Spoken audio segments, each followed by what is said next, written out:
Subscribe करंतु आम channel को आउ प्रेस करंतु बेल आइकन को जहा द्वारा लेटेस्ट वीडियो नोटिफिकेशन आपण मानकु सर्वप्रथमे मिल जिवो। नमस्कार बंधुगण आपण मानकु आम यूट्यूब चैनल को स्वागत। बंधुगण आज वीडियो रे जानिबा आगामी ए 15 दिन आपणकर किपरि कटिबो से विषय जानिबा, किंतु एहा पूर्वरु जदि चैनल रे नुआ करि आछंती तो चैनल को सब्सक्राइब करिनेबा सह पाखरे आसुथुबा बेल आइकन को क्लिक करंतु।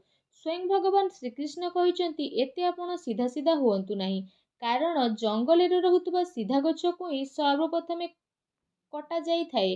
तेणु आपण एते भी साधा सीधा हुअंतु नाही, आउ तेढ़ा मेढ़ा गछ को सब बेले छाड़ी दिया जाई थाए। तो एमिति रे अन्य जीवन सह पूर्ण रूप रे जीवा ठारू भल हेबो आमे निजे निजर भाग्य अनुसार जी नेबा। शक्ति को अपमान से मानि थाए जे असत्य द्वारा लाभ प्राप्त करि थाए। नमस्कार बंधुगण, जय माँ लक्ष्मी। आपण समस्त को आम यूट्यूब चैनल को पुणी थरे आउ गोटे वीडियो को बहुत बहुत स्वागत। ओम गणेशाय नमो। आज आमे आपण माननकु कहिबु आगामी ए 15 दिन आपणकर किपरि साब्यस्त हेबो। आपणक पई सुविचार रहिछि। देखा जाउथुबा स्वप्न स्वप्न होई रहि जाई थाए जे पर्यंत व्यक्ति निजर झाड़ को बुहाई न थाए। जदि जीवन रे सफलता प्राप्त करिवार अछि तो परिश्रम आउ विश्वास आपण करिबा शिखि नियंतु, तेबे जे आपणकु सफलता मिलिबो। सफलता मिलिबा पई आपणकु बहुत परिश्रम करिबाकु पड़िबो। जदि आमे कहिबा ए 15 दिन रे स्थिति विषय रे, आपण ए दिन रे निजर मनचाहा सफलता प्राप्त करिवे। ता सहित आर्थिक स्थिति रे सुधार मिलिबार जोग बनुछि। अटकी बा उलुझिथिबा पैसा मिलिबा कारणरू समय आपणक पई ए सब स्थिति रे अनुकूल रहिबो।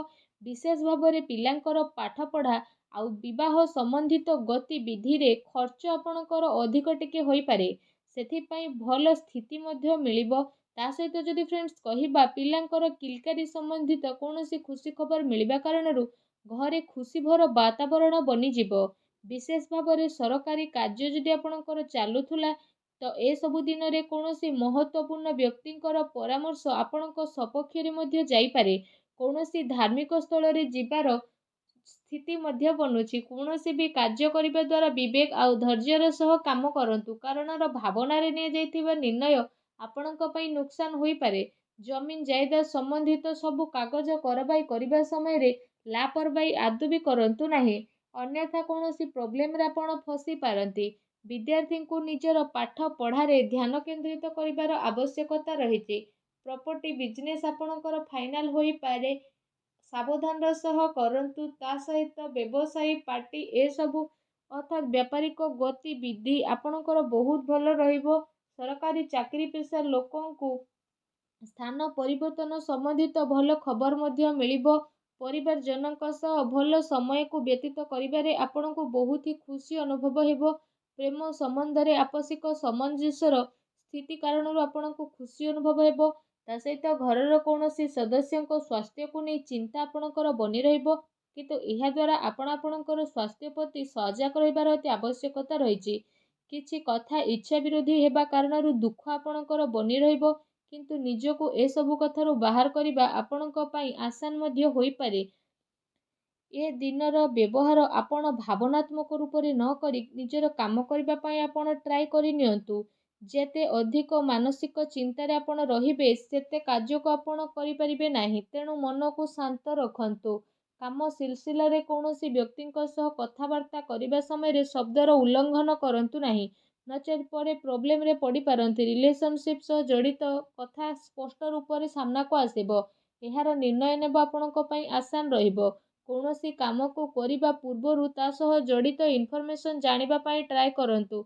एहा द्वारा बहुत भल स्थिति बनिबो। आपणकर सम्मान बढ़िबो।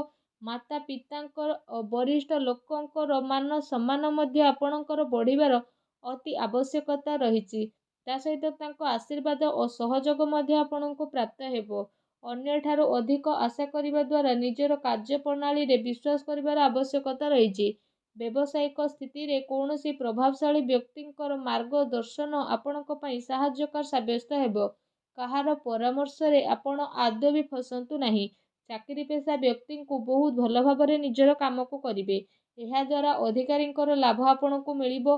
पति पत्नींक भितरे मधुरपूर्ण समय रहिबो। अविवाहित लोकंक पई भल संपर्क मध्य आसी पारे। ତଥା ପରିସ୍ଥିତିରେ ନିଜକୁ ସନ୍ତୁଳିତ ଓ ମଜବୁତ ବନେଇକି ରଖିବା ଆପଣଙ୍କର ଆବଶ୍ୟକ ବା ଭାବନାତ୍ମକ ପ୍ରଭାବରେ ଆସିକି ସ୍ଥିତି ଆପଣଙ୍କ ପାଇଁ ବହୁତ ଭଲ ରହିବ।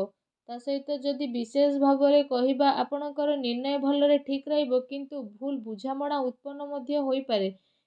କାମ ଦ୍ୱାରା ଆପଣଙ୍କୁ ପରିବର୍ତ୍ତନ ମଧ୍ୟ ଆସିପାରେ। ତା ସହିତ ଯଦି କହିବା ପାର୍ଟନରସିପ୍ରୁ ଦୂରେଇ ରହିବା କାରଣରୁ ଏକାପଣ ମଧ୍ୟ ଆପଣ ଅନୁଭବ କରିପାରନ୍ତି।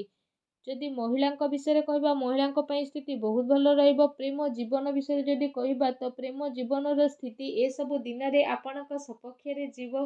ଆଉ ଏ ସମୟରେ ଆପଣ ଆପଣଙ୍କର ସବୁ କାର୍ଯ୍ୟକୁ ପୁରା ସମ୍ମାନର ସହ ପୁରା କରିବେ, ଯେଉଁ କାରଣ ପାଇଁ ପାର୍ଟନର ଜଣେ ଆଉ ଜଣଙ୍କର ମହତ୍ତ୍ୱକୁ ବୁଝିପାରିବେ। ତା ସହିତ ଏସବୁ ସ୍ଥିତି ଆପଣଙ୍କର ଆହୁରି ଅଧିକ ମଜବୁତ ମଧ୍ୟ ବନିଯିବ।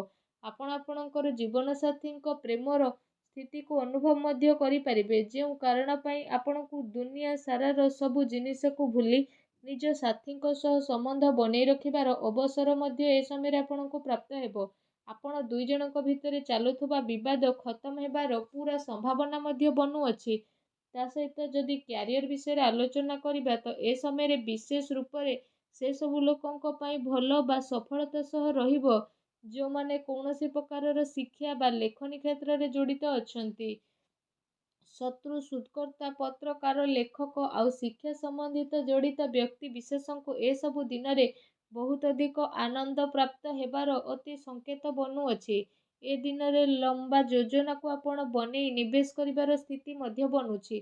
ତା ସହିତ ଏସବୁ ଦିନରେ ଆପଣ ସେ ସବୁ ପ୍ରୟାସର ଲାଭ ପାଇବେ ଯେଉଁ ସବୁକୁ ଆପଣ ପାଇବାକୁ ଟ୍ରାଏ କରୁଥିଲେ ଆଉ ବହୁତ ଅପେକ୍ଷାରେ ମଧ୍ୟ ଆପଣ ରହିଥିଲେ। ଯଦି ଶରୀର ବିଷୟରେ କହିବା, ତ ବିଶେଷ ଭାବରେ ଶରୀରରେ ଆପଣଙ୍କର ସୁଧାରତା ଆସିବ। ପୁରୁଣା ବେମାରୀରୁ ଆପଣଙ୍କୁ ଛୁଟକାରା ଅନୁଭବ ହେବ, କିନ୍ତୁ ମଝିରେ ମଝିରେ ଆପଣଙ୍କୁ ଟିକେ ଟିକେ ପ୍ରୋବ୍ଲେମ୍ ଆସିପାରେ। ବା ସାବଧାନ ରୁହନ୍ତୁ। ଖାଦ୍ୟପେୟ ଉପରେ ବିଶେଷ ଭାବରେ ଯତ୍ନ ରଖନ୍ତୁ। ଲମ୍ବା ସମୟରୁ ଆପଣ ଯାହା ଚାହୁଁଥିଲେ ସେ ସବୁ ଆପଣଙ୍କୁ ମିଳିବ। ସମସ୍ୟାର ଉଚିତ ହାଲରେ ପହଞ୍ଚିବା ପାଇଁ କୌଣସି ସଠିକ୍ ବ୍ୟକ୍ତିର ଆପଣଙ୍କୁ ପରାମର୍ଶ ନେବାକୁ ପଡ଼ିବ। ତେବେ ଯାଇ ପ୍ରତିଦିନର ସମସ୍ୟାରୁ ଆପଣଙ୍କୁ ଛୁଟକାରା ମିଳିବ। ଏମିତିରେ କୌଣସି ମେଡ଼ିସିନ ଡକ୍ଟରଙ୍କ ବିନା ପରାମର୍ଶରେ ନେଲେ ଆପଣଙ୍କୁ ପରେ ପ୍ରୋବ୍ଲେମ୍ ଫେସ୍ ହୋଇପାରେ। ଭାଗ୍ୟର ପୁରା ସାଥ ଆଗାମୀ 15 ଦିନରେ ଆପଣଙ୍କୁ ତ ପ୍ରାପ୍ତ ହେବ, କିନ୍ତୁ ଯଦି ଉପାୟ ବିଷୟରେ କହିବା, ତ ଆଗାମୀ 15 ଦିନରେ ଭଗବାନ ଗଣେଶଙ୍କର ପୂଜା ଆରାଧନା କରନ୍ତୁ। ଘରୁ ଯେତେବେଳେ ବାହାରକୁ ଯାଉଛନ୍ତି ପକେଟରେ ଦୁବ ନେଇକି ଯାତ୍ରା ଆରମ୍ଭ କରନ୍ତୁ। ନିଜର କ୍ରୋଧ ଉପରେ ନିୟନ୍ତ୍ରଣ ରଖନ୍ତୁ। ତା ସହିତ ସବୁବେଳେ ସତ କହିବା ପାଇଁ ଟ୍ରାଏ କରନ୍ତୁ। ଦେଖିବେ ଜୀବନର ପ୍ରତିଟି କ୍ଷେତ୍ରରେ ଆପଣଙ୍କୁ ସଫଳତା ପ୍ରାପ୍ତ ହେବ। ତା ସହିତ ଆପଣ ପରିଶ୍ରମ କରିବାକୁ ଆଦୌ ବି ଭୁଲନ୍ତୁ ନାହିଁ। ଯେତିକି ପରିଶ୍ରମ ଏଇ ଆଗାମୀ 15 ଦିନରେ କରିବେ, ସେ ପରିଶ୍ରମର ଡବଲ ଫଳ ଆପଣଙ୍କୁ ପ୍ରାପ୍ତ ହେବ।